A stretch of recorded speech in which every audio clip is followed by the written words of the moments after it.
কিছু আরএসএসপন্থী হিন্দু মানুষজন আছে যারা বিভিন্ন ধর্মসভায় কিংবা মিটিং মিছিলে যদি কোনো মুসলিম মহিলা বা যেখানে খাবার বিতরণ করা হচ্ছে যদি কোনো মুসলিম ভিক্ষুককে পায় সেখানে তারা মারধর করে। কিন্তু এই যে পশ্চিমবাংলায় বেলডাঙাতে বাবরি মসজিদ নির্মিত হচ্ছে, এখানে কিন্তু আমরা দেখেছি অনেক হিন্দু ভাই বোন এবং মায়েরা ব্যবসা করছে। তাদের যেখানে কোনো অসুবিধা নেই সেটা এদের মুখ থেকেই জেনে নিন। আপনার এখানে ব্যবসা করতে কোনো অসুবিধা হয়েছে নাকি দিদি?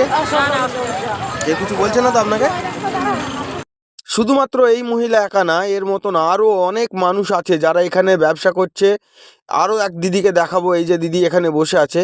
কোনো মুসলিম এদের সঙ্গে কিন্তু কোনো রকম খারাপ ব্যবহার করছে না বা করে না।